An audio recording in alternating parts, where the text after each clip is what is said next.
Bonjour à tous, alors il y avait un rebond ce matin sur le CAC 40, il n'a pas vraiment tenu, on était à plus 1%, et là on n'est plus qu'à plus 0,20. Alors qu'est-ce qui s'est passé? C'est assez simple en fait. Vous savez qu'en ce moment il y a Michel Barnier qui rencontre les différents dirigeants politiques, des différents groupes, pardon. Il a commencé directement par Marine Le Pen. Et le problème c'est que Marine Le Pen à la sortie elle a fait du style on s'interdit pas à voter la motion de censure si le texte reste comme ça. Alors du coup, j'ai pas bien compris.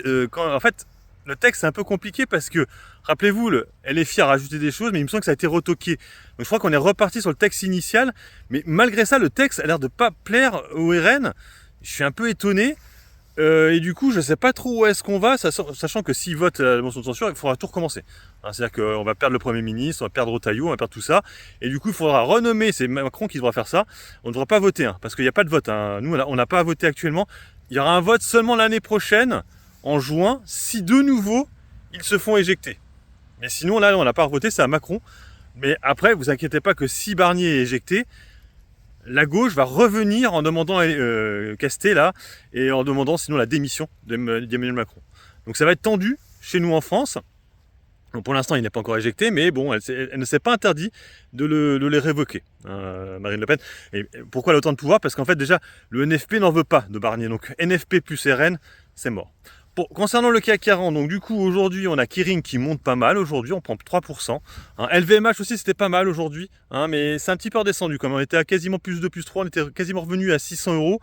Et bah ouais, là on n'est plus qu'à 592 je crois, 14. C'est un petit peu chuté. On a Hermès aussi qui monte un peu. L'habituelle celle-là.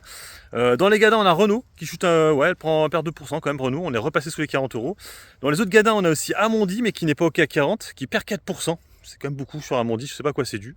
Et dans les gains, on a Soitec qui continue à bien monter. Déjà, ce qui est assez marrant, c'est qu'il y a Soitec d'un côté qui a donné des résultats qui étaient assez médiocres, mais qui étaient mieux qu'espéré. Donc du coup, ça s'est mis à s'envoler.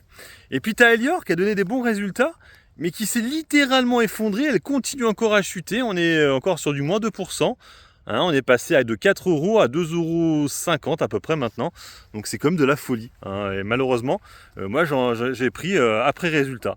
Donc là actuellement j'ai une belle moins-value. Là franchement 22% de moins-value, ça fait chier. Ça fait chier. Bon, heureusement que j'ai pas beaucoup dessus. Pour l'instant je mets plus d'argent dessus. Là j'attends maintenant. Quand il y aura un rebond, je me barrerai.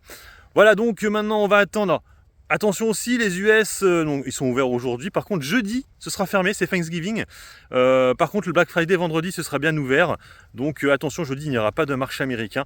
C'est vrai que pour l'instant, c'est vraiment là où il faut y être. Allez, sur ce, moi je vous laisse, bon investissement. Et puis bon trade. Ciao, ciao.